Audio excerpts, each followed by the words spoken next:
Ravenswood City School District Governing Board special meeting of April 22nd, 2001. I will open the meeting at 6:01 p.m. and I will take roll call. Trustee Alexander. Here. Trustee Polito. Present. Trustee Bloom. Here. And Trustee Shabomaheen had notified me earlier that she was not going to be present, and I am present. So we have quorum. So I will move on to item number 2, which is the approval of the agenda. Does anybody have any revisions, additions? I see none, so I will move forward and entertain a motion for the approval of the agenda. I move to approve the agenda. Thank you. I'll second that. Roll call, please. President Latu, Aye. Trustee Alexander, Aye. Trustee Polito, Aye. Trustee Bloom. Aye. And the motion carries 4-0. So we will move on to item number 3, Curriculum and Instruction Department. And I will pass it on to you. Yes. Thank you, Lada. Oh, sorry, Lada. No, that's okay. Good evening, Board of Trustees. I am Laura Brennan, Director of Curriculum and Instruction, and I will present on our district's assessment flexibility plan. I'm going to share my screen. Oh, and when the host gives me permission to share my screen. You should be able to share now. Thank you.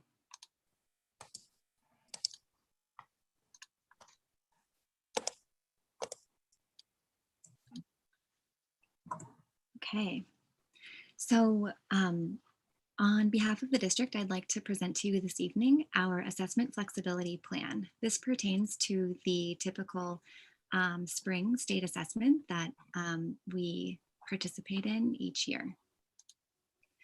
For this year in particular, the state of California had a waiver approved by the Department of Education where the 95% testing participation requirement has been waived.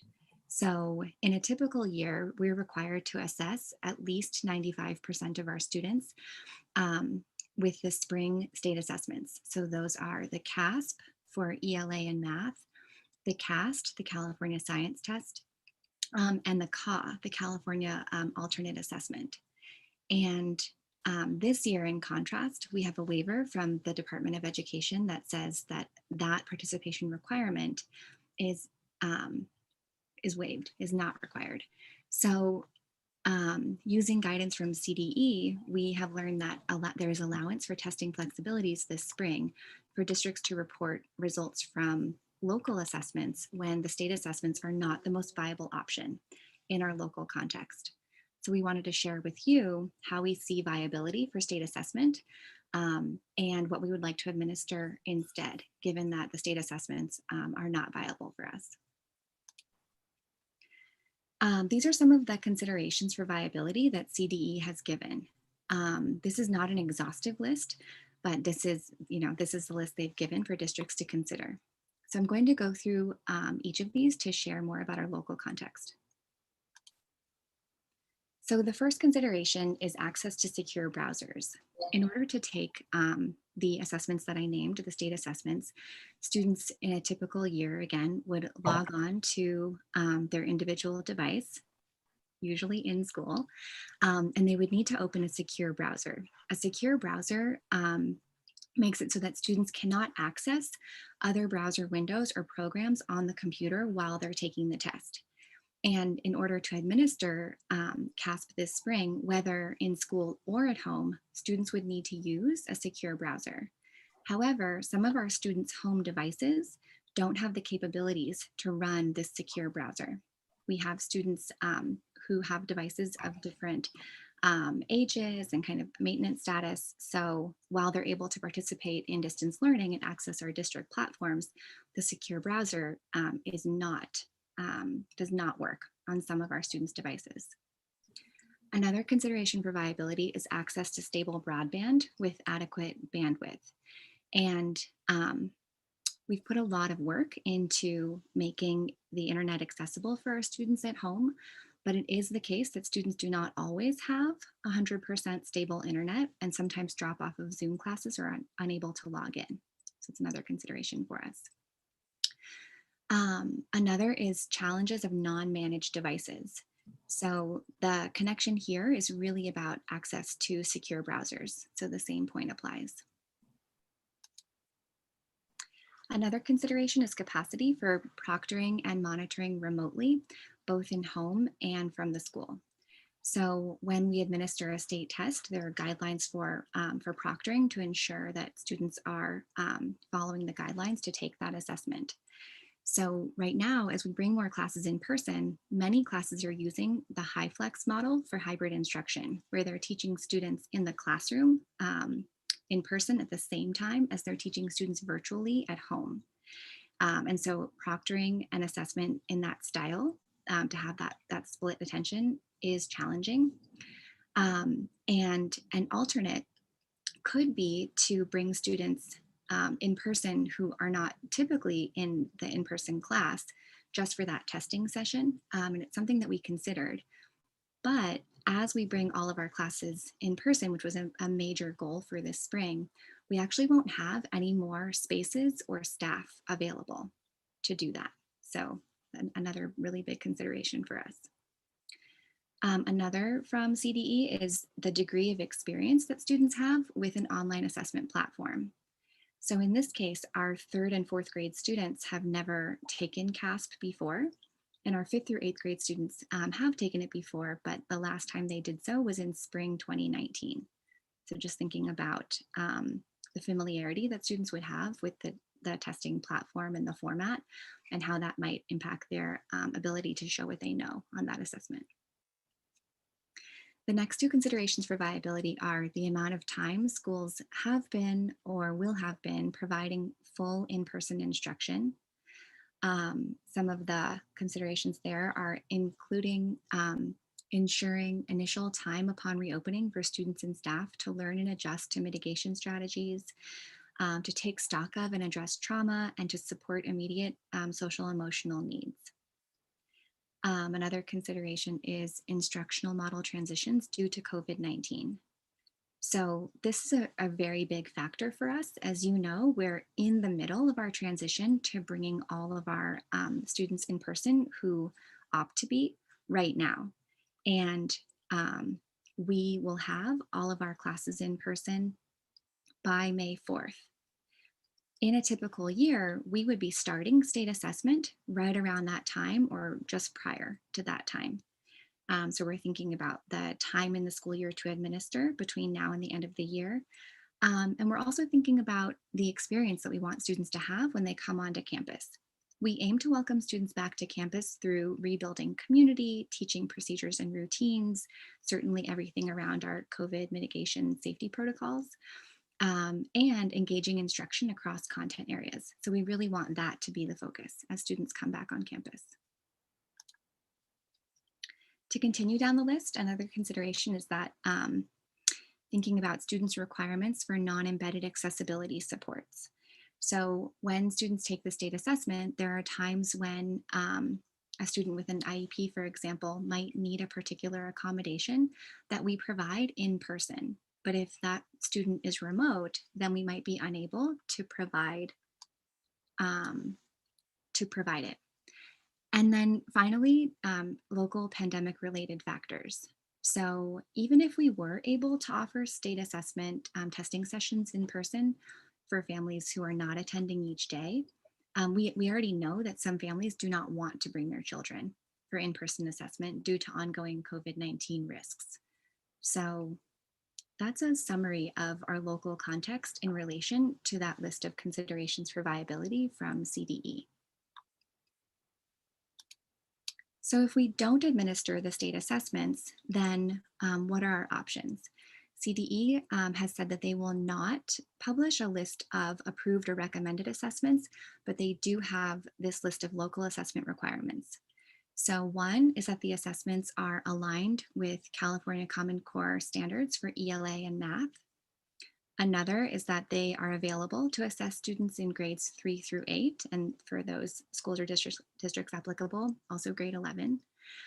They must be uniformly administered across a grade span school or district.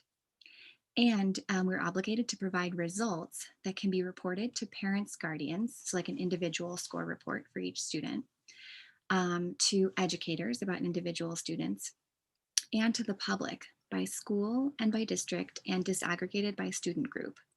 So that manner of reporting state assessment data is what we typically see from the state assessments, CASP, et cetera. And we have that same responsibility to report assessment data at the very latest on next year's school accountability report card. But of course, we can make that data available sooner if we'd like. You'll notice here also that there's not a local assessment requirement around science. So CDE does not expect that districts would have a local assessment to take the place of the CAST, the California Science Test, that's typically administered in grades 5 and 8. And at the same time, there's not a participation requirement with CASP. So then our local assessments to be administered and reported are as follows. In the 3rd through 5th grade span, and in each that I'll mention, you'll see that we're using the local assessments that we already have and are connected to our curriculum. So in 3rd through 5th grade in English Language Arts, we'll administer the Fountas and Pinnell benchmark assessment system for reading and the writing on demand assessment. For math, we'll administer the Pearson end of year assessment. And then in 6th through 8th grade, we will use the Let's Go Learn DORA assessment in English Language Arts paired with a writing on demand assessment. And then in math, we'll use the Let's Go Learn ADAM assessment for 6th and 7th grade and DOMA for 8th grade. And the Let's Go Learn assessments are ones that we have used in the past and then also administered at the beginning and middle of the year so far this year. The alternate assessment for grades 3 through 8 for students with IEPs who deem it necessary, we'll use the California alternate assessment. So that is the state assessment, and there's not a local assessment that would be given in lieu of that. Parent and family communication is an important part of our assessment plan. So assessment notification letters will be sent home via mail, as they are every year. And then at the end of the school year, parents, guardians will receive an individual score report for their student, sharing the student's performance on each of the assessments they took and the performance band for their grade level.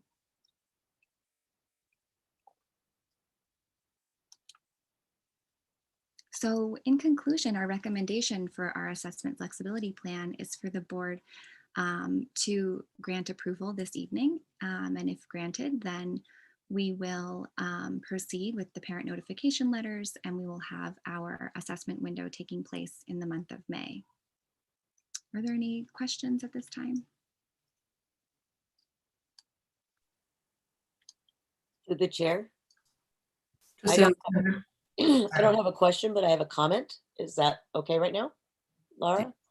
I want to absolutely 100% applaud the team that came up with this plan, looking at the needs of our students, putting them first, putting accessibility first, putting equity first, and still having a plan to holistically figure out where our children are and where, more importantly, where we need them to help them, where we need them to grow and to continue to learn.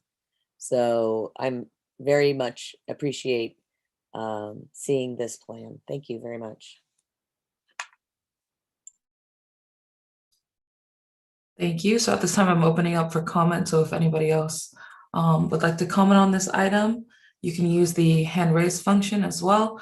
And I would also like to notify the public that Spanish language translation is available if you use the interpretation button on the bottom.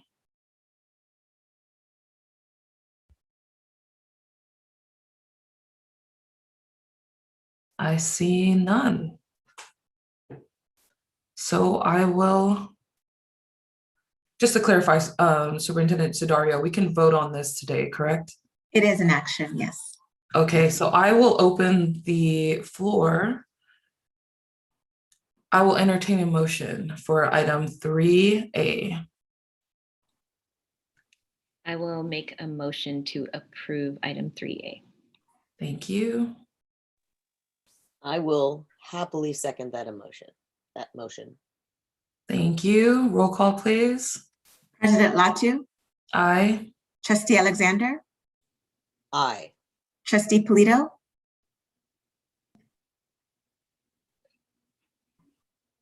I'll skip over Trustee Polito for a second, if that's okay, President Latu. Yes. Trustee Bloom, Aye. and is Trustee Polito there?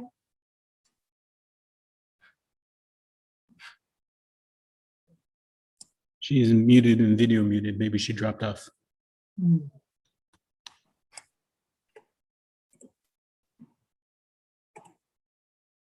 Well, the motion technically carries 3-0,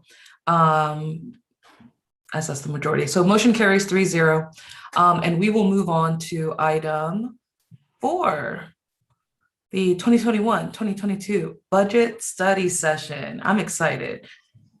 And thank you for Lara for your presentation. Good evening, trustees.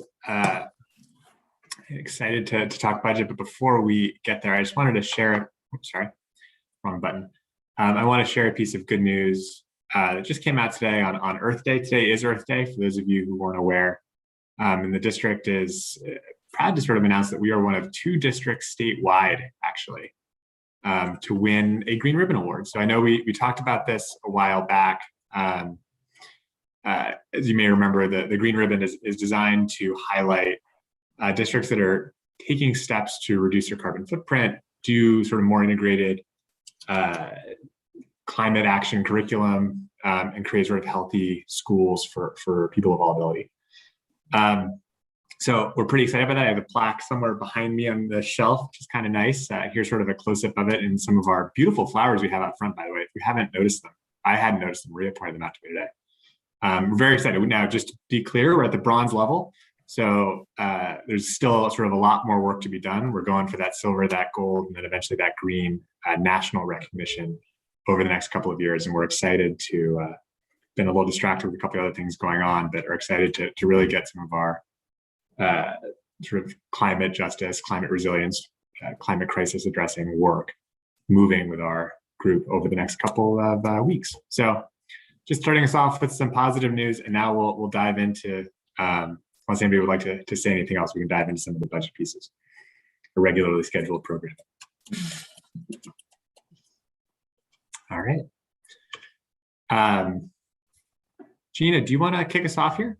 Yes, thank you, Will. And great news about our Green Ribbon. And we're excited about the future work we're going to do to ensure we lessen our footprint here. Thank you, board, for coming together this evening and for this special board meeting so that we can address our long-term plans around our budget. We wanted to make sure we had this space for all of us to come together to get a clear understanding of, in the sense of some 2 ideas that seem to conflict with one another. And the main piece here that we're dealing with is, and we've mentioned this several times, is the declining enrollment and its impact on our revenue. We want to share our proposed plan to address this, in addition to the conflict of receiving an influx of stimulus funds, one-time federal stimulus funding. And we want to share the opportunities that we have to be able to improve our instructional program and address some of the learning opportunities and achievement gaps of our students. With that being said, we want the board then to take in consideration this information this evening and provide a high-level strategic guidance on the proposed budget before we actually bring it to the board for official vote in June. Next slide. So in terms of executive summary here, I wanted to make sure that you are aware of some of the 3 broad major goals that you see on the left-hand side there. We're very proud of the strategic plan that was developed in response to a core academic program that we wanted to improve, and emphasizing more specifically like deepening implementation of rigorous standards-aligned math instruction and ELA instruction, and other major priorities. And we wanted to make sure that those changes were reflected in our strategic plan, and we share those with you, outlined in our budget. And then of course, we'll share some information about how we're responding to the pandemic, as we need to develop a plan to accelerate learning and find new ways to support our students. And there's a timeline that we need to meet. And you can see that we do need to maximize this short period of time that the money is available to us. We also want to recruit and retain highly effective team members across our system. And we want to provide our staff and make significantly less than as we know, our staff makes significantly less compared to neighboring districts. And we can't avoid addressing this any longer. And it is an opportunity that we want to make sure we start putting plans in place. And we need to do this in such a way that it's sustainable. And by doing that, we need to start reducing costs now. And we want to do that by some of the reductions, unfortunately, that we've had to make, but consider new revenues by maximizing the value of our property and taking a look at how we can lease some of our property. Thank you, Gina. Beyond sort of the high level strategic piece, I do want to just highlight a couple of sort of tactical pieces of, we are creating a budget and we have a draft budget, and we'll share with you large portions of that budget tonight. And sort of talk about how we're getting towards those longer term goals. So specifically, as Gina mentioned, we do have significant one-time money. At the same time, we're seeing this decline in enrollment that does require us to reduce our base overall spending in order to not find ourselves sort of faced with a significant drop when the one-time money goes away and sort of enrollment becomes trued up to our overall revenue. That could be a fairly big, dangerous drop. And that's sort of the pieces we're navigating here. So based on our enrollment declines, we should be sort of shooting for a target reduction this year, we believe, of around 3 to 4 million. There will be another need for reductions due to anticipated enrollment declines the following year. But after that, we do believe our enrollment should begin to stabilize. So hopefully this sort of long period of cuts where we've seen our revenue fall, or excuse me, our enrollment fall 50% will finally come to an end. Now, one thing that we did this year, and we'll talk specifically sort of about this, but we gave principals a total allocation that was based on the number of pupils that they serve. And within that total allocation, principals work to balance their school budgets. And this is something that this sort of per pupil allocation was called for in the strategic plan. So it's a little bit of progress we've been able to make on how we're actually allocating resources to principals in a more equitable way across schools. The second piece, we work with central office departments to propose significant reductions within their budgets. The overall central office reductions, we have targeted to do sort of bigger reductions than in schools.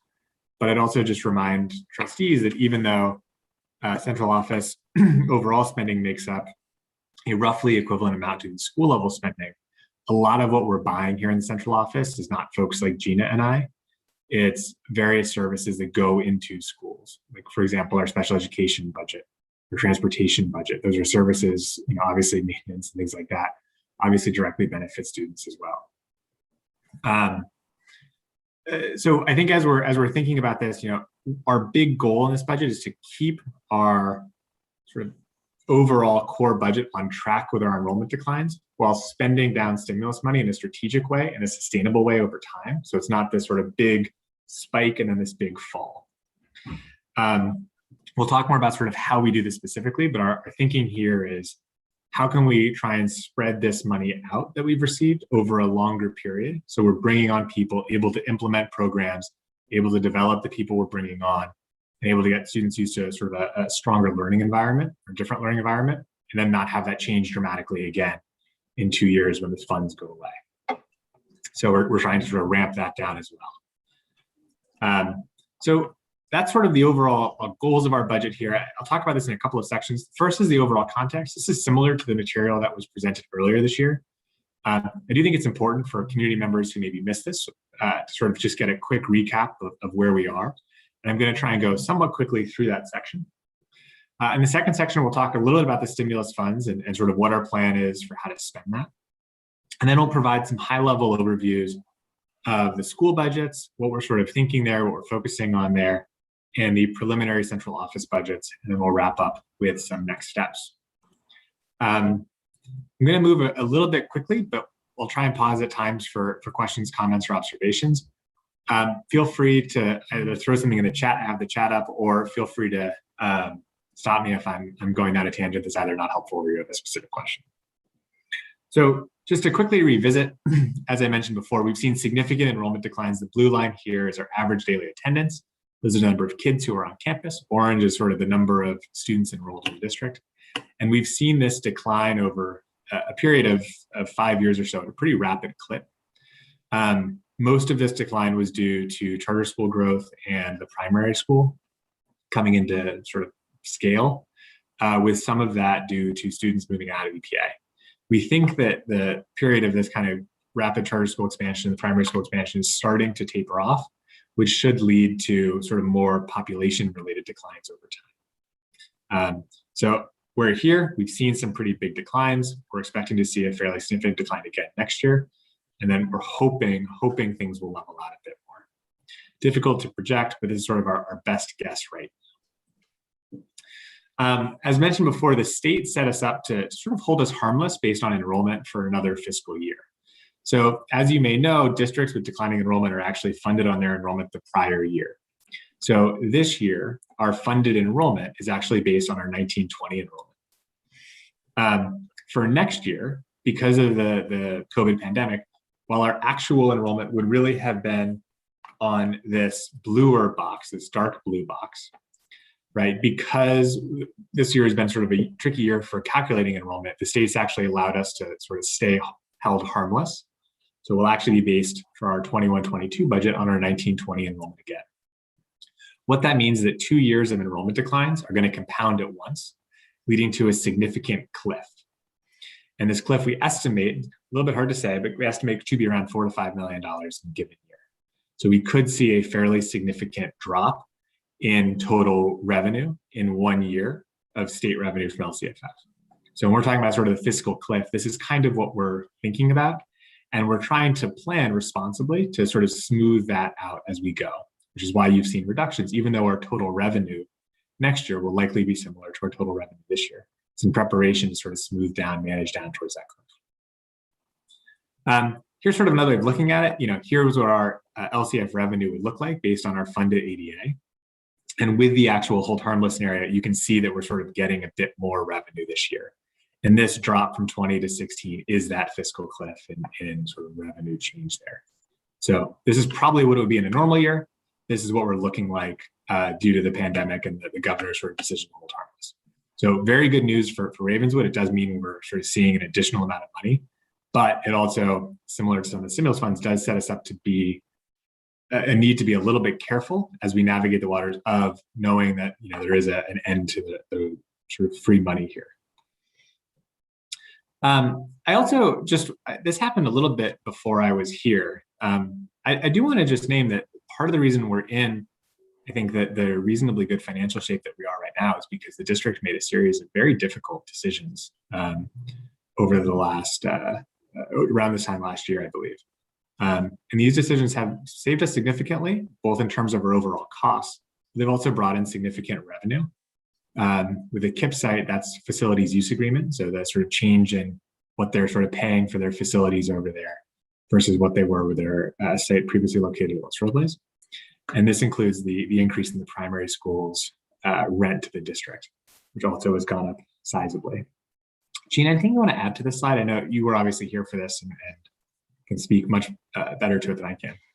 No, except for, as we know, the board made a difficult decision around school closure with the need that we needed to right size the district and serve the number of schools that would be in ratio to the number of students that we had. And we effectively did that last year. So just a reminder that just happened.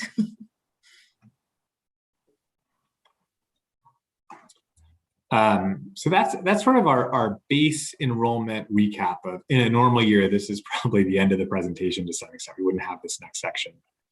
Any questions just about sort of where we are with our enrollment decline and how that's impacting our overall LCFF revenue?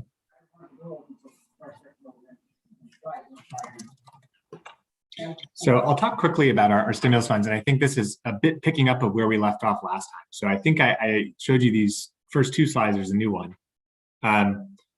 Overall, from the start of the pandemic to the first wave of stimulus funding, our costs were relatively balanced with our expenditures. That is, we were spending a lot of new money on things like supplies, technology, and hotspots, and all this Zoom, stuff that wasn't necessarily in our lexicon a little while ago, has now largely balanced out with the stimulus funding we got.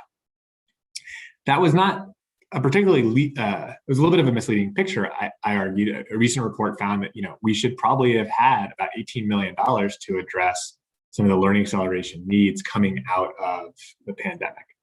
And so even though the sort of third wave of stimulus funding sort of increased the overall pool, it didn't really balance what experts estimated the financial need to be.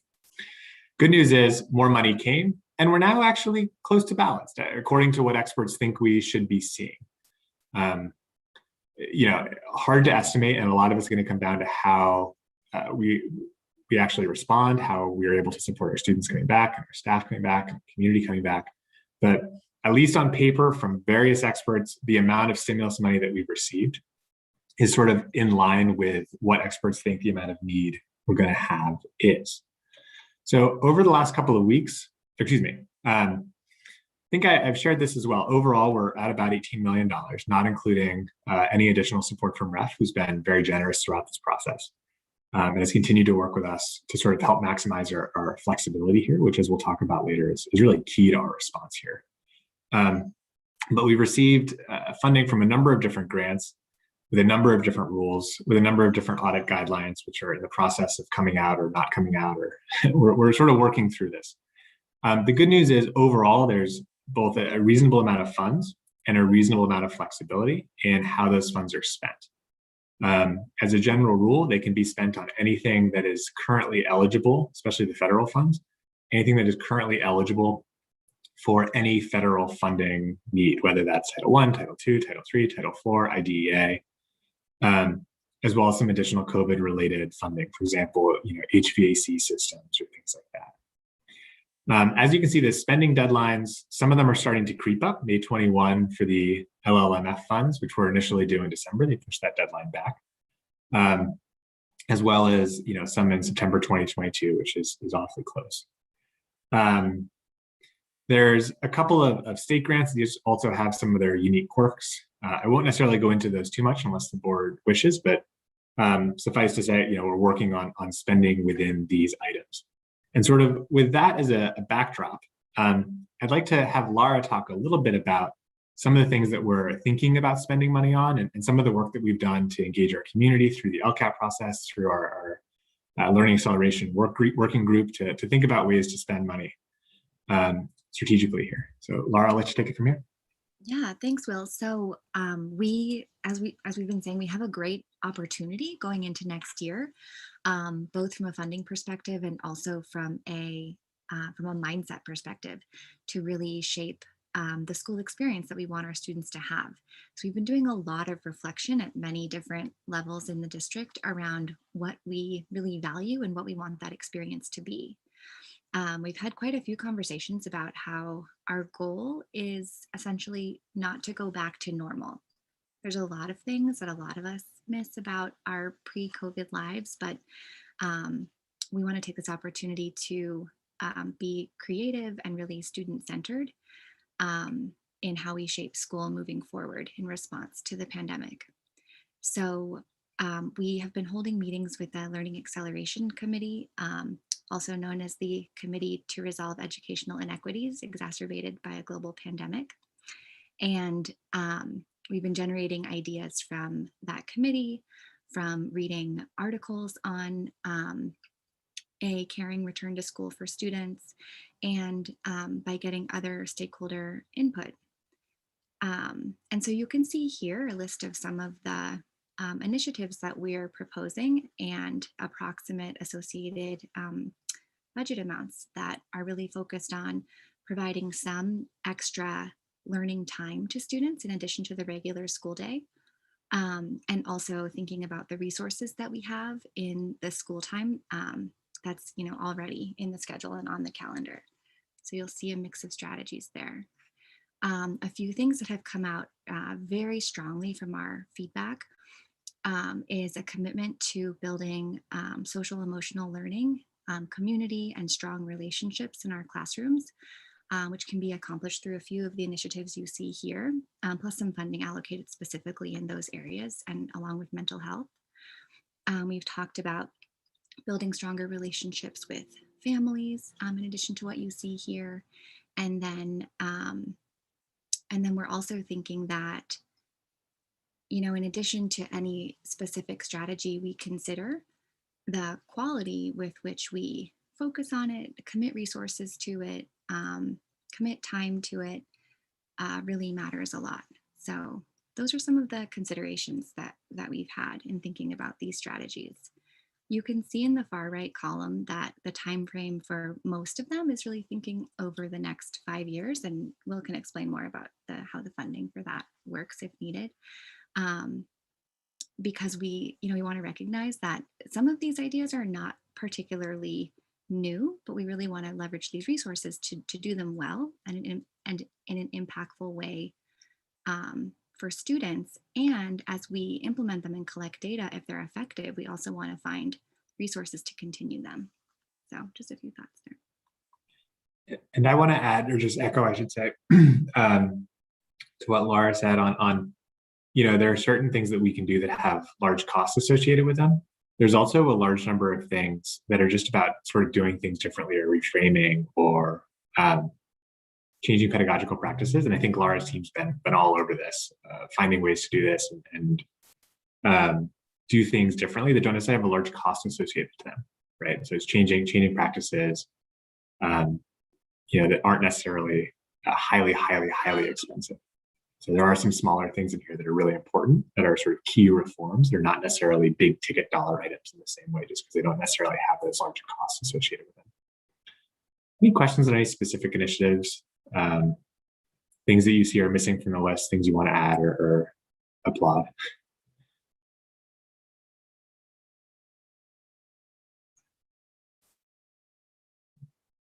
I will keep us moving.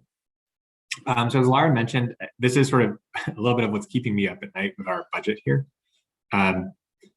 This is sort of a rough estimate. So you may remember our blue line here. It's from a couple slides ago, which talks about our LCFF revenue. And it is held harmless over the next couple of years. But as mentioned, that does create in 2023 that big fiscal cliff, that big drop. And what scares me is the way that the stimulus funding guidance has come out is the timelines are relatively tight. And so we actually only have a couple of years to spend the money. And what that does is that kind of forces us to artificially sort of bump our spending up, which then leads to a really significant come down over time, right? So between SY 21-22, sort of our fiscal peak where we have the whole harmless money, we have sort of peak stimulus funds, and 23-24, there's an $11 million drop. And that's a really big, scary drop for a district of our size. And so what we've been working here in the budget office with a lot of support from cabinet, sort of helping identify the piece together, is thinking about how to put this jigsaw puzzle together. And where we're sort of at is trying to smooth the curve, right? You'll see instead of this being this like big spike and drop, we're trying to make a much smoother experience because we know that'll be better for our students, better for our staff to have a little bit of certainty over a few years. What that means mechanically is our budgets are going to start looking a little weird in the bottom line. And the way they're going to look weird is in the next 3 years, including hopefully the end of this year, 2021, I want to try and run some fairly large surpluses.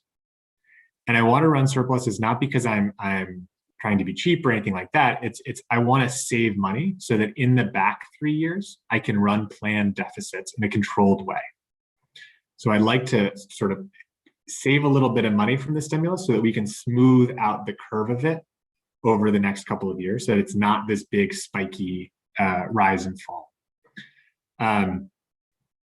You can sort of see this here represented graphically in that we have this gray line here is our actual revenue, blue is the continued base revenue, and then orange is sort of my attempt to smooth out the stimulus over time. This is a little bit weird in sort of what we're trying to do here, but it's a little, I think it's the right thing to do sort of given the unique circumstances here. And so we've been working on this as a team. It's been a lot of work behind the scenes to try and get this together and figuring out the sort of pieces together and then working within the finance team to try and make sort of the magic happen. Still a work in progress, but this is sort of our high level strategic plan as to what we're trying to accomplish here.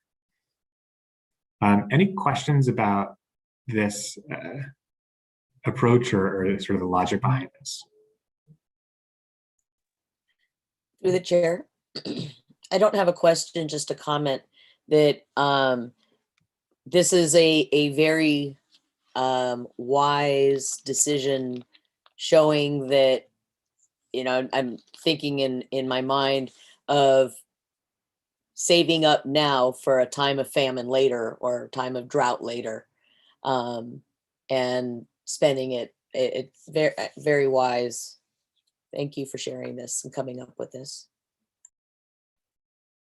It was not, this was the, I think, reflection of the team here trying to think about how do we best address student need here. And so there's a lot of work to be done here, but we do think, we do agree with you that this is the right overall approach for the district to take. I mean, we do appreciate the affirmation here. I do think part of our goal is to make sure we're going in the right direction, and I think silence usually means that, but also want to make sure that we're not wildly off here too. That's sort of. Sorry, I just have one question, maybe. So, and maybe you're going to go over this later, and it's fine for you to be like, I will talk about this. So if we have like the deadlines to spend the funding, right? How are we? And then we also want to save for the next 3 years, but we're going to spend the funding. So is there a plan of what that looks like where the funding can be spent here, but then the learning acceleration is still happening for 5 years? And then this is how we're going to get the surplus. Because I think there also needs to be some clarity in like how all that is going to flow out. That is definitely the right question for this section, and definitely the sort of multi-million-dollar question.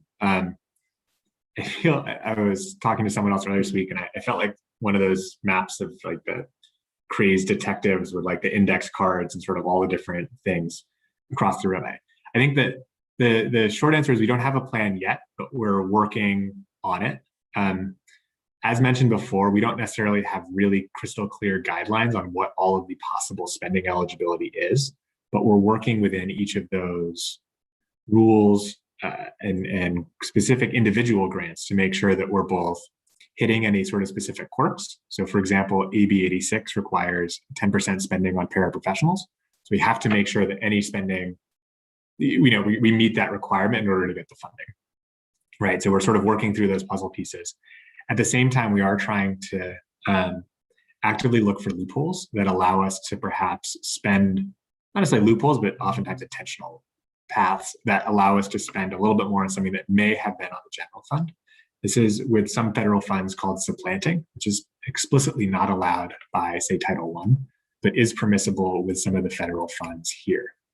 So we are looking for opportunities to supplant or opportunities to change funding sources around, including working really closely with our partners at REF, who really do understand this is a multi-year response, in order to make sure that we're maximizing our grant funds and also maximizing our flexibility. That wasn't a particularly specific answer, but it is sort of that is the challenge of the moment that we're working through. Thank you.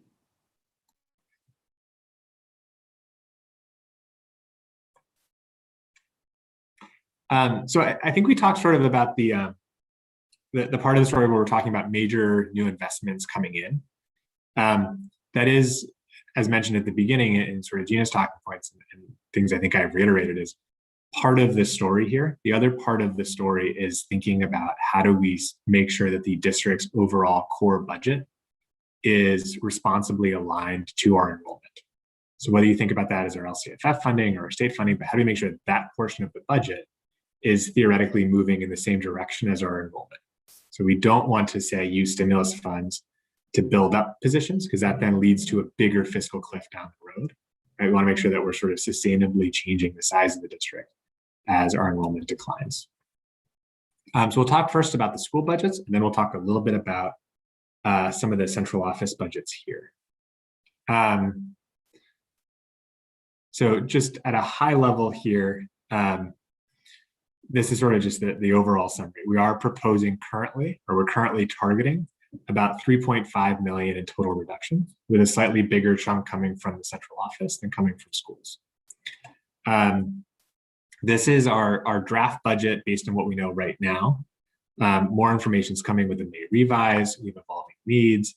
We're still working on finding ways to think about making this transition smooth for individual staff members, thinking about how are we using our retirement incentives, changing our some of the non-personnel spending as new contract information comes in, things like that. So this is a moving target a little bit, but this is sort of where we are right now if you just sort of pull up and sort of give an update. Just from a process perspective, as mentioned before, we did work with school leaders to give them an enrollment-based revenue target. So this is how much you'd like your school to spend based on the number of students you're serving. Central office directors were also asked to manage their budgets and proposed oftentimes significant reductions in their departments.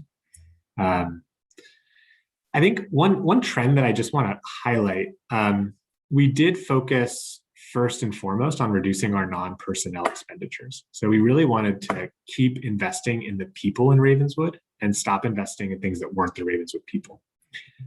This may not sound like a lot, but it's actually, I think, a fairly significant move of that we were able to, so far, increase the percent of our budget that's spent on people by 3%, without factoring in, any kind of COLA or salary increase. This is just sort of the base budget. And so that's actually, I think, a fairly significant change and reflects that, especially, I think, our school leaders focused on keeping staff and finding ways to trim the edges around some of the non-personnel spending. So I know it's been sort of a question in the past, and I think something that's reflected in this proposed budget change.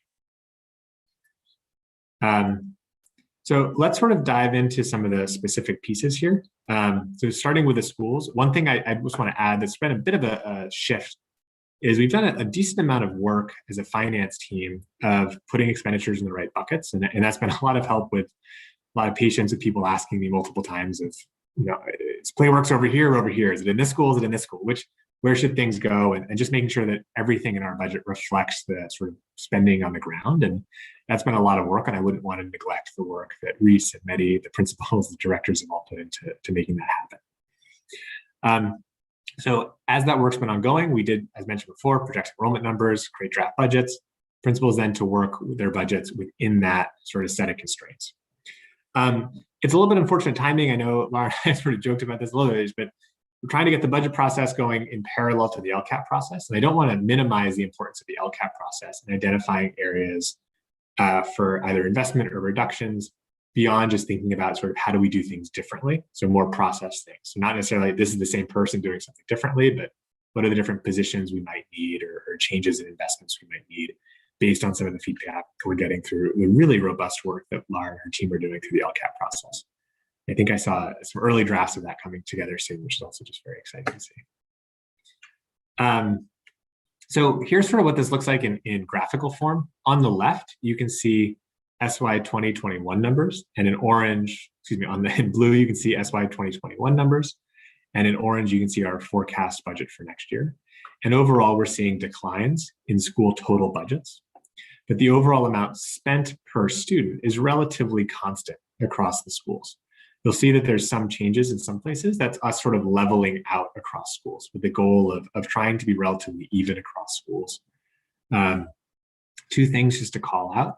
One, you'll see that Los Robles Ronald McNair is a little bit higher on a per pupil basis, sort of a small school premium, in that as you have smaller enrollment schools, things like the principal or the school site admin assistant are going to be spread out across fewer students. So you'll naturally see sort of a higher per pupil number at those schools, right? Alex is responsible for 200 students, Michelle's responsible for 500. The other thing you'll notice is the district has made a conscious investment in the middle school. It's a site that all of our students pass through. We are trying to make that the #1 middle school in the country, and I think Amanda's well on her way to achieving that. But that is a conscious investment. So you will see that on a per pupil basis is a little bit higher, although we did start to bring it a little bit more in line with the overall district numbers going forward. And we are hoping that over time, it'll sort of come back once we really feel and understand exactly what sort of gets the most impact. And Amanda and our team have been working, I think, really hard at that. This has been a tough year to run those kind of experiments, but I think they're seeing some results. Gina, anything you want to add on this slide, or I'll turn it over to some of the school overview slide and you can talk through some of that if you wouldn't mind. Yeah, ready for the next slide. Great. As well mentioned, the expenditure per student relatively remained the same and constant. I just want to go over some of the data here to reflect the iterative work that the principal have done with their budget. If you look at 2021 and 21-22 school year, you will see the enrollment numbers decrease as we have mentioned and talked about. And I want you to take a look also at the number of teachers and be mindful that these numbers are based on natural attrition. Will also highlighted the fact that we did invest more when we're looking at reductions in the personnel and really focused on things that we did not want to hold on to that were not people.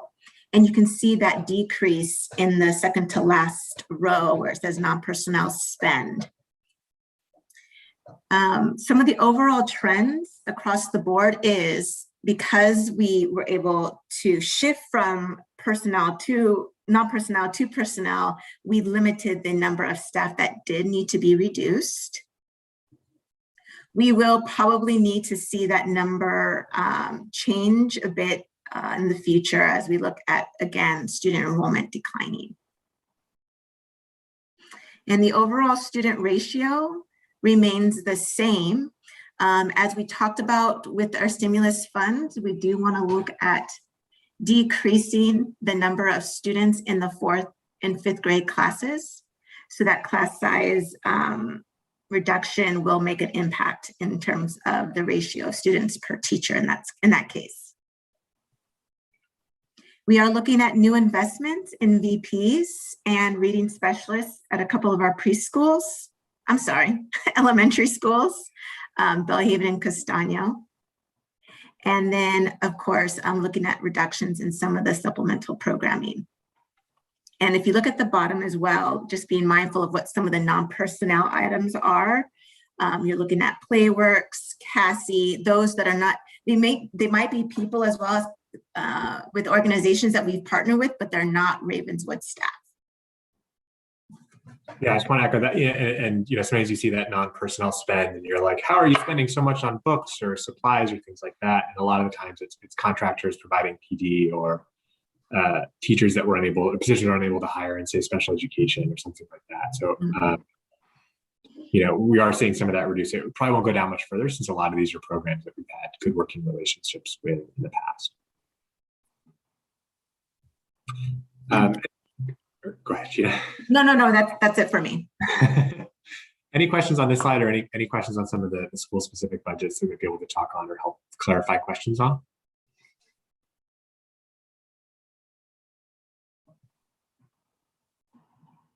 I think we're good, Will. All right.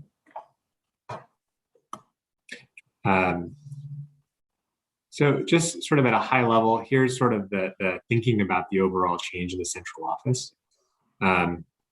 You can sort of see that top line number going down from SY 2021 to SY 21-22. And you can also just get a sense of the scale here. A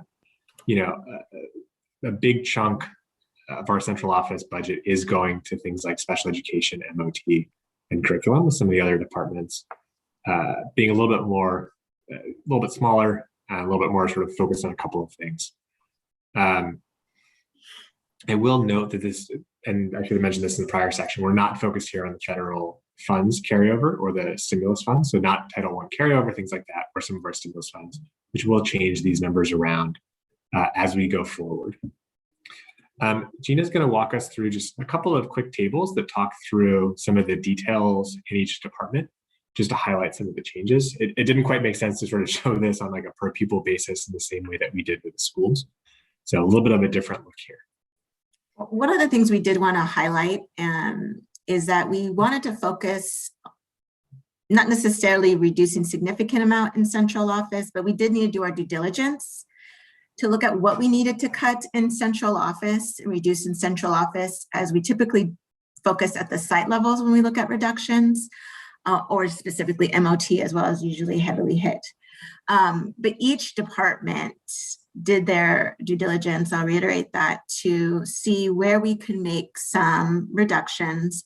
And so we'll just take the time to highlight some of those changes that you see. So you have several columns here, the school year this year compared to 21-22. And then you see the column where it shows the change in the amount of reductions and the percentage of that change. For business services, it's kind of difficult to estimate this one here, but please note too that the impact of the increase to retirement incentives and a substantial anticipated insurance increase kind of offset some of the reductions that were made in business office. In regards, we'll add a little bit more information to that at the end. In regards to curriculum, you can see a significant percentage of change there, 23%.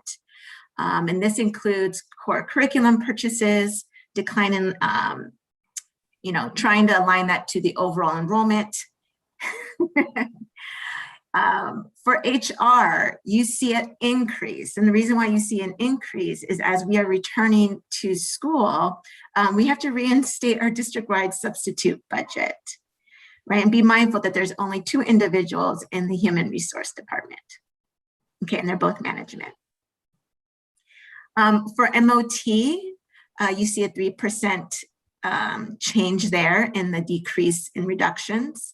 And as you know, at the last board meeting, the board approved the resolution, the layoff resolution, where we do see a reduction in custodians, labor as well. And then we also minimize the number of routes that we needed. And then you can see the work that we're trying to do to decrease the utilities. All right. Do you want to add anything to the business services side, Will? No, my budget will often include some sort of miscellaneous district-wide expenditures, and that's sort of, I think at one point they showed a closer to 20% reduction, and with the increase of the retirement incentive, it has sort of balanced out.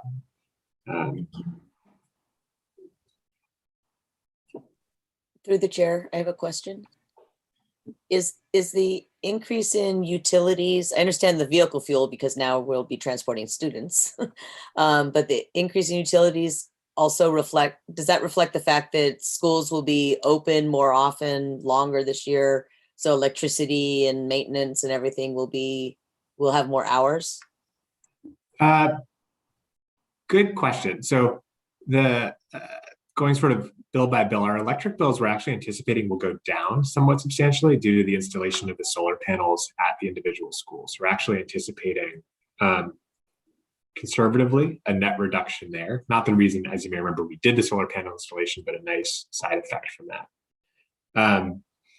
So we're expecting to see that down. And I would remind the trustees that a lot of our staff are actually on sites now. So it's not like our sites are empty with the lights off in every room. A lot of people are in the room currently. So our electric bill hasn't necessarily gone down as much this year as you might have anticipated.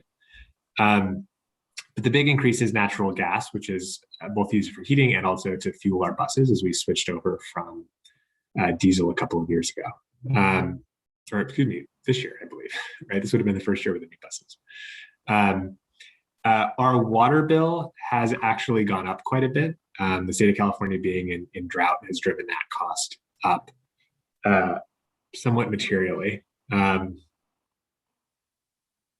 think I'm Oh, there's also, we hadn't historically budgeted for I believe it's some kind of fire insurance or fire specific policy, and that's also adding in an additional $100,000 or so of new sort of unbudgeted costs. I believe I hit on all my major utilities, but let me know if that was a bit from memory, so I think I'm in the right ballpark on each of those.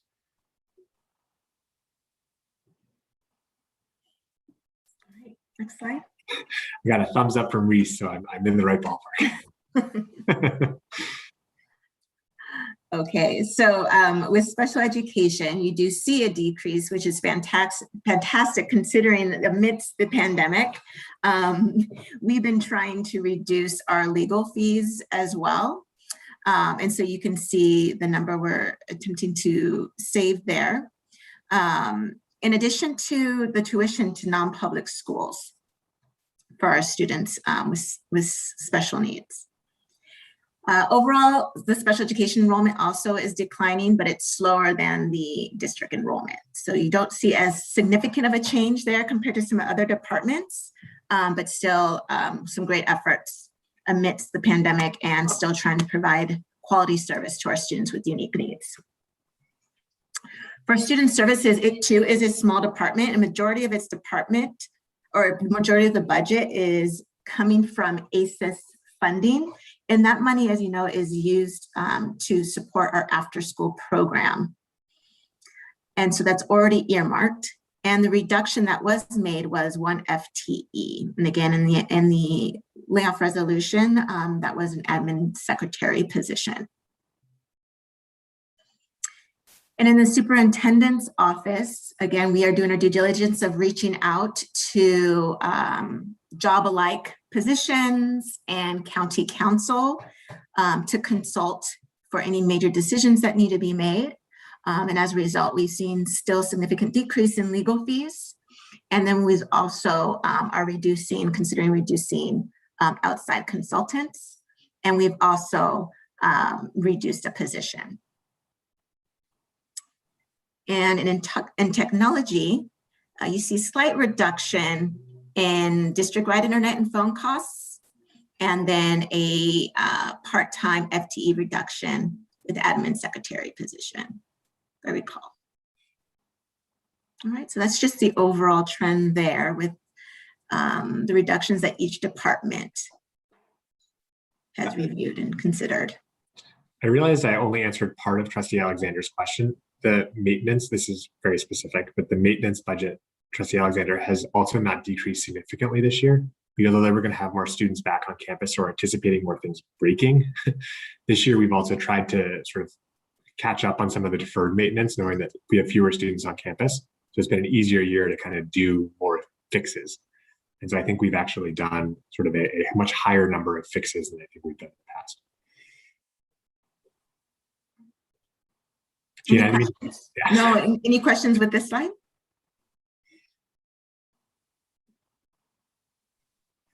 All right. I think you mentioned this at the beginning of this section, but I'll just reiterate it here at the end that we do have more information in the appendices. So if there are sort of site-specific questions, we do go into a bit more detail. This is a very quick summary of a very long process and some really just thoughtful work on behalf of the whole district team to try and make sense as to how to handle some of this. I want to just sort of, again, executive summary at the end here is what I'm trying to do with this. So just, you know, if you're walking out of here, here's a couple of just things that I'm thinking about, and I hope that you're thinking about walking out. One is we have a challenge of managing our declining enrollment. We have a fiscal cliff coming, and our draft budget tries to get us towards answering that. You know, the fiscal cliff is $4 to $5 million. We're not proposing cutting $4 to $5 million this year. We're proposing cutting less. With the thought that there will likely be another sort of core set of cuts in the next year after that. We're optimistic that things may level out or that there'll be sort of more good news down the road, but we do want to make sure that we're not faced with a very significant decline all happening in 1 year. At the same time as we're sort of managing that decline, we are trying to make sustainable investments. So we are taking in significant new revenue, whether that's stimulus funds, whether that's additional REF funds, whether that's money from leases, whether that's a potential transition to basic aid. we're trying to think about ways to do all of this and invest more money, spend more money in our schools, our kids, our teachers, our staff. But we need to be really careful and really thoughtful in how we do this to make sure that we don't set ourselves up for bigger fiscal cliffs down the road when the money runs out, right? We need to make sure that the stuff that we're doing, as Laura was talking about, is sustainable and addresses both the short-term needs, but we're able to really learn thoughtfully from what we're doing. And for things that really are working, we're in a position where we can continue to invest in those in the long term, right? So we are trying to think differently about how our schooling is done and setting ourselves up to be flexible and thoughtful and strategic as we go down the road there. And at the same time, I think we're trying to be more transparent. It's sort of one of the goals in the strategic plan. One of the things I think when I was sort of listening to folks joining the district, it just was a big priority. I think we've made some progress in that front. I think there's more to do. I think I'm excited to sort of officially announce our budget visualization tools. It was on our website today in the finance department. I don't think it's as good as it could be. I'd like to make it a little bit cleaner and clearer. So that's sort of on my to-do list. I think there's things we can do around refining our per student budget allocation methodologies. And I think we can also do a little bit of a better job of engaging folks and helping folks really understand what's in their budget, both internally and externally. So I think still work to be done on this, although I hope you're feeling like we're making some progress here. Maybe it's slow and steady. Any questions on these two? And otherwise, I'll let Gina sort of wrap up with some of the more tactical next steps here. All right, Gina, over to you. All right, well, more importantly, as we've been getting feedback from our department leads and principals, we want to make sure that we get feedback from the board as we try to finalize and prepare our budget for you to approve in June. Lada and the CNI team are facilitating the LCAP engagement, and we're constantly trying to realign the LCAP to our strategic plan and wanting to make sure that it's all included in our proposed budget that we present to you. With that in mind, and planning for 21-22, this is a time of year where we need to start recruiting and hiring personnel for our learning acceleration plans, and then also our plan, for example, around class size reduction. And so we want to put that on your radar as we propose a budget. We do need to start moving forward in some of the items we're allocating to fill some important positions.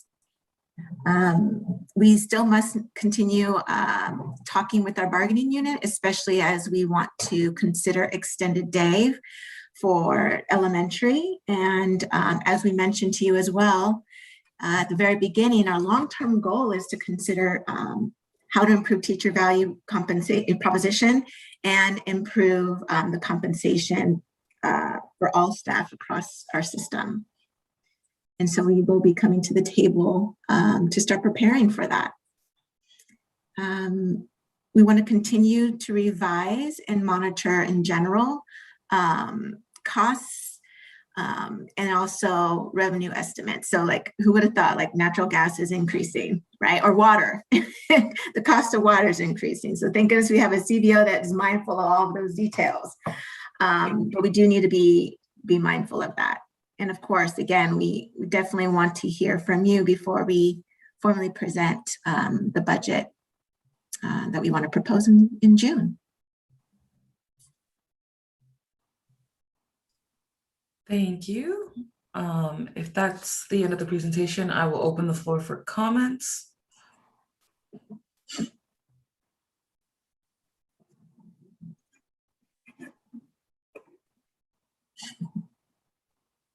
I see no comments from the public. Do we have any comments from the board?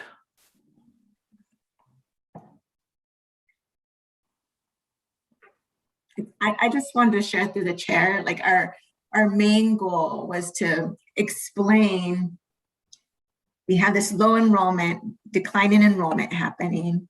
We have to make some decisions to right size our district consistent to our enrollment, and still strategically plan what to do with this one-time stimulus funding that we're grateful to have, but it's short term, and we have to figure out how to stretch that money out over 5 years. Right? Through the chair. Yeah, Alexander. The presentation was very clear. I think it definitely achieved the goal. I have a very good understanding of where the money is coming from and where it is going to. I'm looking forward to seeing more specifics on how the funds get spent, and I am very pleased with the way that this looks so far. And I'm getting a phone call, so I'll mute myself. Thank you.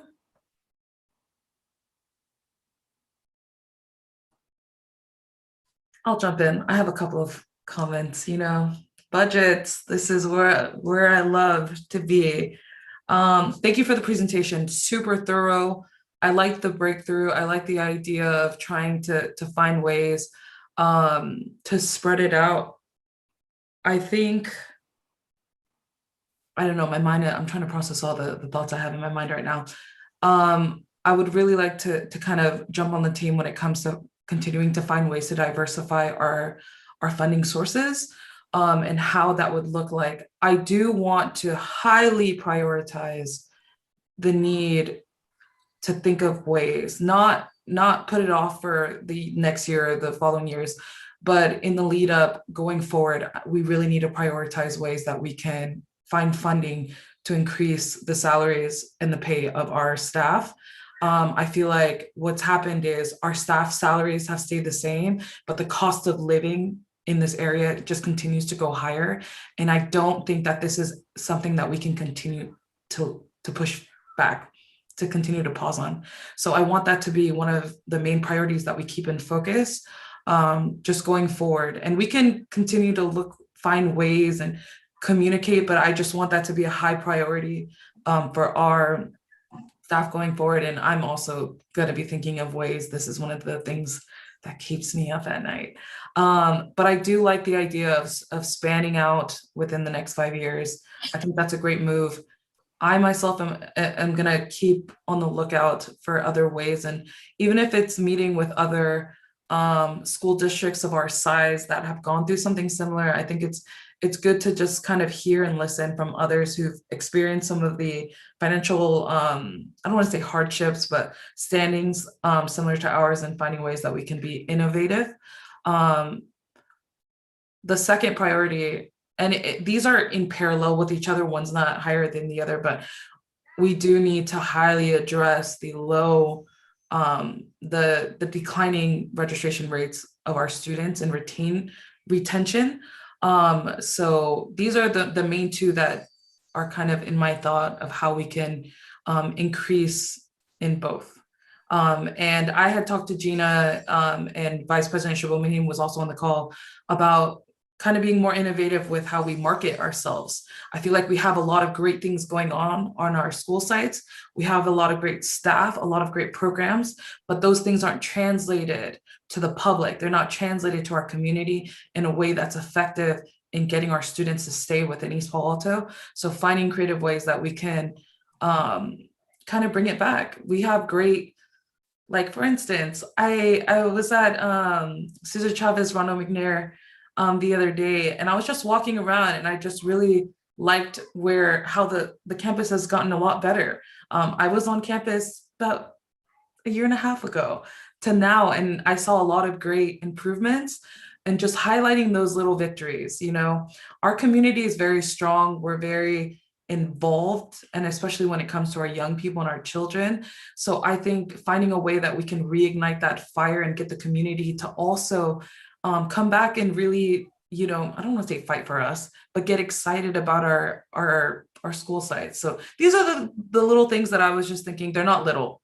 I'm not saying that they're little, but these are the things that are kind of on my thought process. But thank you, Will. Thank you, staff. And I will continue to think of other things. Through the chair, Trustee Latu, that's great. The compensation piece, just to make note that is one of the 3 major goals that was addressed at the very beginning of this presentation. And we too want to make sure that we are prioritizing that as well as much as you are wanting to, and make sure that we do. We are on board with that. And in terms of marketing, that was a conversation that came up during our LCAP writing process that we had with our management team this afternoon, led by Lara. And one of the things that was mentioned was the new logo and rebranding, and getting what we offer staff, like the professional development, the resources around classroom libraries, where many of our teachers don't have to purchase classroom materials and things out of their own pocket, right? They're not using their own money, they're using foundation money and money that we have set aside for them. And it's we're very fortunate to be able to offer that. And we try to offset that with the compensation. It doesn't level off, but it's something to speak to. The professional development that's being offered on a regular basis. Those are things we want to promote, that will recruit and bring teachers to Ravenswood, make them feel good about working in Ravenswood, the students aside, right? But it's being able to retain our teachers. To your point, it is so expensive to live here when 40%, 50% of a first-year teacher's salary goes to a one-bedroom apartment. Like, that's quite difficult for any newbie.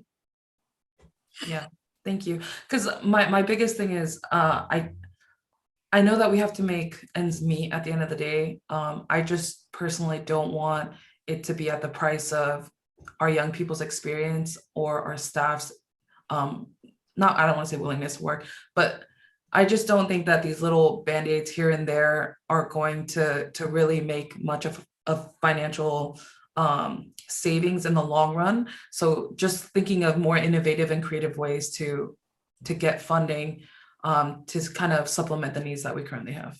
And these are just my general thoughts. Through the chair. Trustee Polito? I don't recall a time that we've done a financial audit where we could possibly ask like a specialist to look like at our budget, our resources, our expenditures, and figure out how to reconfigure. We're always thinking of like where to cut, but sometimes it's just the way you're structured and set up that can make a difference of where you place resources so that you can kind of reconfigure things, including wages, right? Kind of like working smarter, not harder, in the sense of just looking at like all our positions, what responsibilities they include, what's overlapping, where I know we even have positions that are funded by outside organizations, right? How do those configure what's happening in the schools? I just wonder if like we can get an expert lens at looking how we're configured, and if there's not something that we're not looking at now as to how we can change expenditures and allow our revenues to do more for us than they currently are. In addition to, obviously, I think if we can stop having students not choose Ravenswood and we can keep students at Ravenswood, that's going to be one of the biggest pieces, right? Of as far as helping the budget. I think, right now we're exploring leasing out our properties, including the district office. We're looking at all of that, but I don't know that we've ever done like a financial audit of seeing how we're set up, and maybe we're not set up in a way that we're maximizing our revenues and minimizing our expenditures in the way. Like, I get that we do an audit as far as like when we see, okay, we have to cut the budget 3.5 million. Okay, see what see who we can, what positions we can close out. And I get that we do that type of audit, but this is just kind of an audit that would allow us to think differently, not just like every single round that we have to look at the budget, we're just cutting positions, but just kind of thinking of how we can reconfigure ourselves. And maybe staff has had these conversations, but I know there are experts in this field that could potentially help bring in a new lens and perspective. I don't know what you think about that, Superintendent Sadaria, given what you know, the process you guys have already gone through. Yeah, when we were considering how to right size the district, and I think this was 2018, spring of 2019, I believe. We worked closely with ERS, Educational Resource Strategies.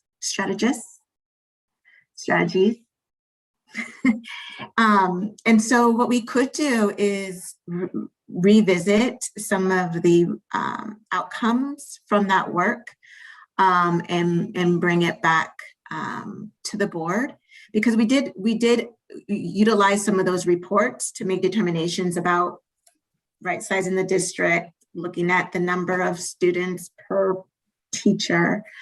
And I remember, I think that was also around the time when we had transitioned from, we used to have after school like directors, and then we figured if we have all these nonprofit agencies, why don't we allow them to do our after school programs more so, and then move people around. That was about that time, right? Yeah, and it was also like really looking at the number of consultants that we had, all of that across the board. No. So I'm happy to resurface that. I think it's important to what you're saying is how is it reflected in our budget, right? And how did it help us make decisions in our budget? And so, like, I know Will was looking at that probably as of today. So we'll be happy to share some of the alignment to that work, to the work that we're doing now. Yeah, or even just looking at like job descriptions, right? So, you know, where are the overlaps, right? Where people are either, you know, doing the same type of work, or they need to be separated out, or some people need to be merging positions, right? There's positions that don't require, maybe there's the work time in relation to, you know, the workload in relation to their time is not, it's doesn't equal, right? So I know we've kind of gone through some conversations about it, about right sizing. And I don't know if that's ERS's expertise to look at like, not just the ratio of teachers to students, but like going through every single, I know we updated some job descriptions, but going through job descriptions as far as like, where are you kind of being redundant, right? And where can you, and then where is your area for growth? Like, for example, like if we have, I'm just throwing a position out there, and this is not necessarily reflecting our current state, but if, let's say our psychologist came out of our budget, right? Like there's a lot of grants and opportunities regarding mental health, right? And we can outsource, you know, funding those positions, right? So then it no longer comes from our budget, it comes from grants and funds. And I'm not saying we aren't doing that, or we are doing that, but just that type of analysis of how many of our positions that we currently fund could actually be outsourced as part of that. I like that idea. And it's also kind of similar to like efficiency, how like efficient our budget system is working for our district. And I always think that it's a great idea to revisit these kind of structural conversations when it comes to district-wide every so often, just because something might have been going on for the last 100 years, but it might not be as good as it was when we first began, is my thought process. Through the chair. Trustee Bloom? Yeah, I want to make an observation, maybe answer a question or ask a question. But from my observations of being present in what happened in the board in the last few years, and also just being present on the board right now, it does sound like that's what we've been doing, and that's what happened, right? Because there has been like a shift in the budget and the reductions that have happened in, 2 years past, right? So in the last 2 years, there's been a decrease, and clarity and transparency. I don't want to say, that we, I don't want to say that we should hire someone extra, right? Because Will has come on now and he is doing this for us, right? I think that we have moved forward from moving from consultants. I think if there's a report that's already been made, like Gina has been talking about, that we could revisit again to see like, hey, what are the things? But I really do want to say, I feel like even since when I've joined and the budget's been explained to me and re-explained to me, and I've seen some of this, some of the website that Will is working on getting perfect, you know, it shows like how we've moved, right? And I think that it's important for us to remember that as well, because, you know, I know that first of all, like closing the schools, really big, important thing to do, you know, like big picture things that have happened in the last 3 years that have really helped us be where we're at now. And now we're looking forward to what are the next 5 years going to be. And we have Will that's doing that every day to figure out how to do that. I guess I'm just really hesitant to say like, hey, yeah, let's get somebody else to come out here when we have someone that's currently doing that. And I don't know, apart from like, and it's not just cuts, right? Like, I don't think that, well, sorry, this is like all over the place because I'm thinking and trying to talk at the same time, but the observations that I made during this budget meeting is, and from the conversations that we've had, right, throughout this last year, is we know that this money is coming in. This is how we are going to try to use it. We know that we need to cut certain positions because we have less students. We know we need to have more students, right? I think that those are all conversations that the staff and the administration has been thinking about, and we are working on as we're moving forward, right? And I want to say like this presentation was clear. I'm going to say this presentation was very clear. I feel like we're moving forward. I think that they do have the goals of wanting to pay teachers more and trying to figure that out, wanting to make sure we're using the funding that we're getting for learning acceleration and also save this money in the next 3 years. And I just think that the work has been done. And I really, honestly, to be quite honest, like what more would a person that is auditing do that we have not already done? And is there something that we already have that we can keep moving forward in? I think that that's maybe the 2 questions that I have. Through the chair. Superintendent? Thank you, Trustee Bloom. I think what we can do to make it even more explicit is use our report from ERS and make sure that we do identify, maybe when we propose our final budget, that we look at all the considerations and see if we can implement it in the context of Ravenswood, to Trustee Polito's point. And so I think to clarify even further, we'll pull that report, reanalyze it again to make sure we have our checks and balances to be explicit. I mean, at the rate that we're going now, I just don't, it's just not realistic to be able to significantly change salaries for teachers and our staff as a whole. That's what we're dealing with. And when President Latu is saying, you know, although they have received increases over the years, it's not really rising at the same rate that cost of living is rising, right? So I understand the amount of work that staff has undergone because I've been here, and I understand that Will does a lot of work with the budget, and I understand that Will has a lot on his plate. And in the facilities committee, we often talk about the workload of his position and how there are areas where there is support needed. And it's okay for him to need support to further look at something or examine a situation. I know that I've actually been approached about, you know, receiving these types of supports that wouldn't be a cost of another consultant. So that is an assumption that is not necessarily reflecting the possibility of the resources that we have at hand, which is why I bring it up. I am somebody that has consistently brought up, if we cut a lot of consultants a few years back to balance the budget, let's not go back into that practice of just hiring a consultant for every issue or conversation we have, let's try to work through it with staff. And I think Will can be a testament to that through the facilities committee we have. Every single time we talk about a consultant, I say, well, let's try to figure this out 100 different ways before we even consider a consultant, because that's not the direction we want to go in as a district. So I'm very, very aware about being able to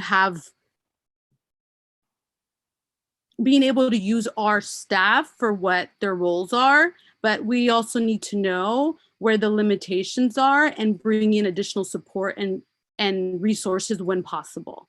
And anytime you can lend another set of eyes or new perspective to a conversation, that's not hurting anyone, that's only helping, especially if they're experts in the field, and especially if they can add something new to the conversation that's already being had. Because right now, what we're discussing, it's not leaving a lot of optimism for our staff and our team as to how things can significantly change for them when we talk about compensation. So, and that's no fault to anybody here. I think Will is doing everything he can to work through everything. And this is only his year, not even a year. I don't even think he's been here a full year, right? And Superintendent Sudaria as well. So my comment has nothing to do with believing that our staff is not capable of doing work. It has nothing to do with spending more money, and it has everything to do with being offered a resource to look at this further. And I don't think that hurts the district. I think that helps the district. And I'll reiterate it again, that I feel that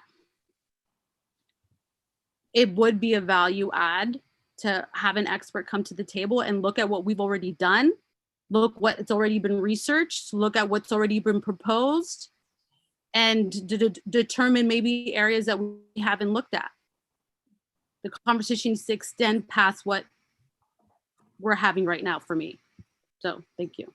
Through the chair, what it sounds like to me is that, sorry, Gina, you had a slide up of next steps. And one of the questions was, should we have another budget study session, about this? And so I think that if there's already plans happening and it's just not written out for us to see, right? That maybe we need to see what this looks like. And at that point, maybe it sounds like or even before that point, right? Because Trustee Polito is on the budget committee, right? So even maybe before that point, maybe there's someone that we can call in before this next presentation for more clarity, to help with the process. I heard or saw and read, right, that there is this process of wanting to do that. That's one of the 3 main goals with the budget. And so now it's to see how that looks like with more clarity. And I think that would give us a better idea of what is possible and what needs to be reevaluated to make it possible. Thank you. Before I jump to public comment, I will just go back just a little bit. We're not saying that our staff, and just to clarify that our staff is small but mighty, but we don't want to burn out the wonderful staff that we have, because you all are doing quite a lot. And in my perspective, if paying for a contractor to come in for a short period of time to produce a service that could potentially help in the long run, that's something I'm willing to entertain, because it's planning more proactively than reactively. And that's what I've seen historically. It's not any fault to any of our staff. It's just planning. And so that's where my perspective is. But I will open it up. I do see that we have a speaker who's had their hand up for quite a bit of time. Through the chair, I'd like to do a board comment again, please. Yes. I do want to make sure that we're focusing on, this is a preliminary budget. This is not the end of the final budget. And I'm sure that we're going to be seeing a much more comprehensive plan in the future of how we are going to be increasing compensation for all of our staff, both certificated and classified. I didn't expect to see it in this budget session. I didn't expect to see that in these slides. I do know that it's coming. I do expect to see some kind of a plan moving forward about that. So I just wanted to put that out there. I'm very confident that we will be putting something in place to increase compensation because it is a primary goal of the district right now. Thank you. Thank you. So I see we have Maida.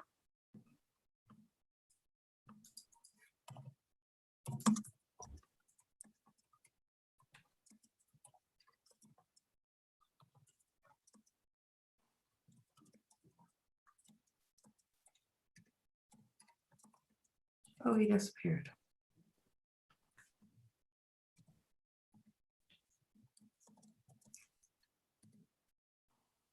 Greetings, Maida. You can unmute yourself. Yes, I could, but you know what? What's interesting, thank you very much, Chair President Melly. What's interesting that I always have this problem with the school district meetings.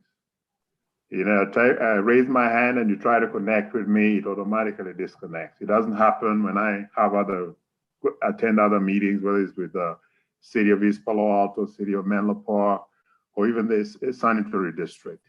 So there's something that's technically not happening, you know, in your IT department that probably needs to be rectified. But that's not what I wanted to talk about. I had a couple of suggestions. Your meetings are public meetings. So let it not be a discussion between quote unquote professionals in education and you leave the public out. So when you use acronyms that you guys probably are the only ones that understand, when you say LCAP and use all of these terms, you know, that the public has got to wonder, God, what does that mean? You know, what does that stand for? You know, where can I get that information? You know, it may portray you as an elitist organization and contribute to ruining your reputation. So let's just be clear. LCAP can stand for a lot of things. So tell us what it stands for, please. But the key point I wanted to make, or key question I wanted to ask was this.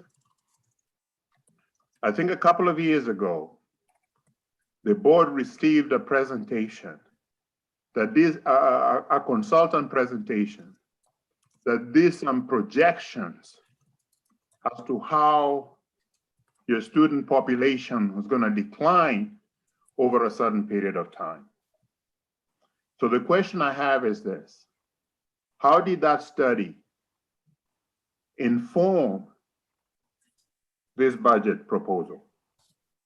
Thank you, Maida. Thank you, Maida, for the question. Nice to meet you. I know we've been looking to find a time to connect. And I apologize for the use of acronyms. I was trying to move quickly at times, and I think that I think you're spot on. That's not helpful.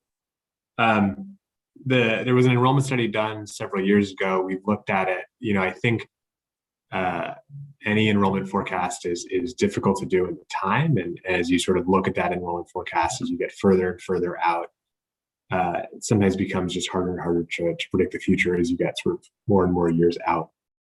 At this point, we're far enough out that I think the actual enrollment numbers have diverged fairly significantly from that overall study.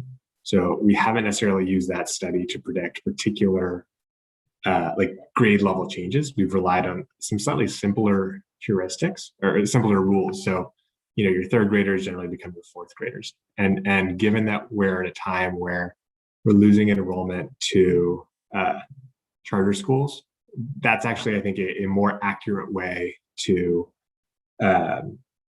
do that kind of forecasting.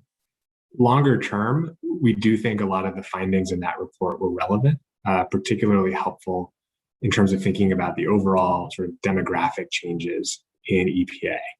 And so as you think about sort of our longer term trends, we do think about the overall decline in population, student population is sort of factored into some of the modeling there. Thank you. Do we have any other public comment?